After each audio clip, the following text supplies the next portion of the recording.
Assalamualaikum warahmatullahi wabarakatuh. Selamat pagi. Salam sejahtera buat kita semua. Jumpa lagi dengan saya Bu Wulan dalam materi langkah-langkah perencanaan produksi pada mapel produk kreatif dan kewirausahaan kelas 12. Sebelumnya, terlebih dahulu saya mengucapkan Dirgahayu Republik Indonesia yang ke-75. Semoga Indonesia bisa menjadi lebih maju daripada sebelumnya.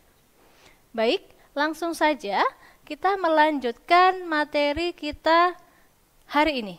Nah, sekarang bisa kalian lihat di sini, kita melanjutkan dari materi yang sebelumnya. Materi sebelumnya kita sudah membahas mengenai perencanaan produksi massal, di mana sekarang kita tinggal melihat apa saja langkah-langkah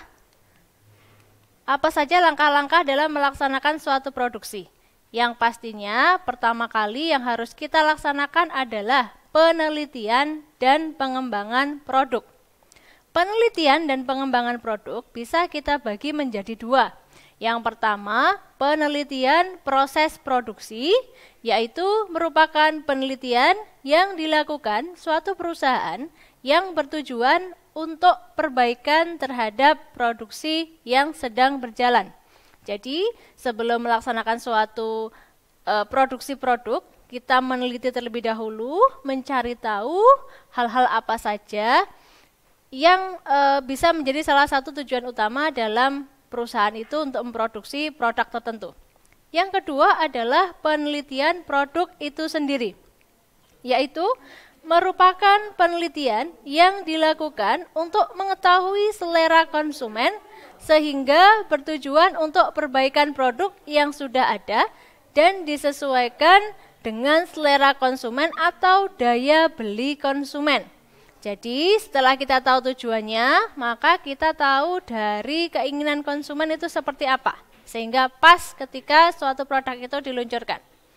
Berikutnya, kalian bisa perhatikan pada slide di hadapan kalian masing-masing adalah mencari gagasan dan seleksi produk. Setelah meneliti, maka kita kerucutkan dengan lebih sederhana.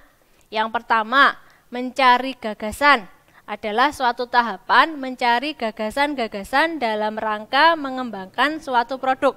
Intinya, idenya apa sih? Yang itu yang nantinya akan kita gunakan. Yang kedua adalah menyeleksi suatu produk atau suatu tahapan untuk memilih gagasan yang paling baik. Dari ide-ide terbaik yang sudah muncul, kita pilih salah satu ide yang lebih baik, yang paling bagus, yang itu nanti akan kita pakai. Yang ketiga adalah desain produk pendahuluan. Desain produk ini dibuat sebelum menentukan desain produk yang sebenarnya. Maka kita buat range atau rencana terlebih dahulu, desain secara kasar, setelah itu baru kita tentukan desain yang sebenarnya.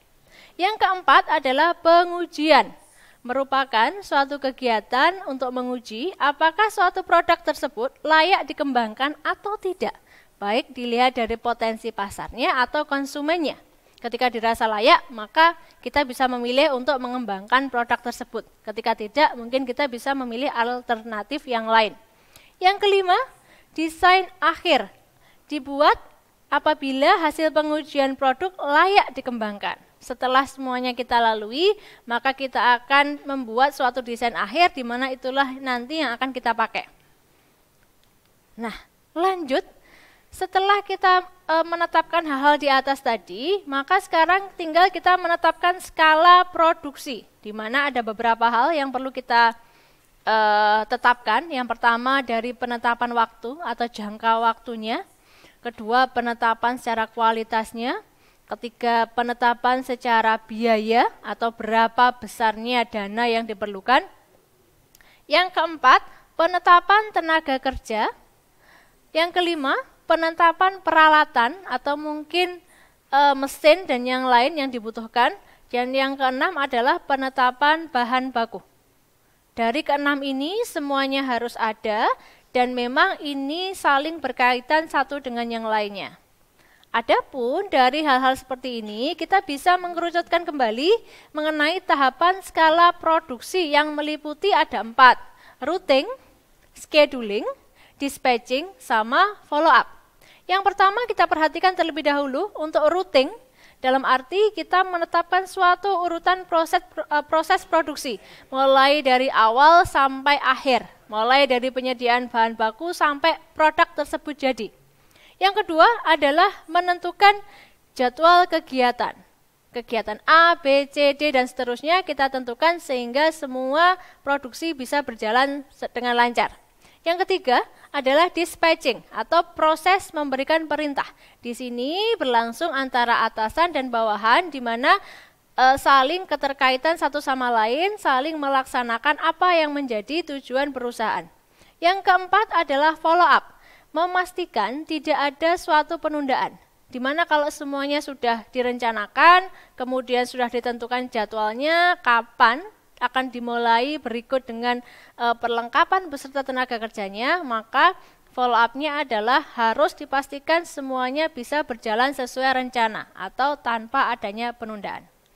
Baik, dari yang kalian pelajari tadi, saya yakin cukup jelas. Apabila sekiranya belum, kalian bisa nanti belajar dalam materi yang nantinya akan kalian temukan di akun kalian masing-masing, dan jangan lupa ada tugas di sana yang juga bisa kalian temukan pada akhir materi yang nanti akan kalian download dari akun kalian masing-masing.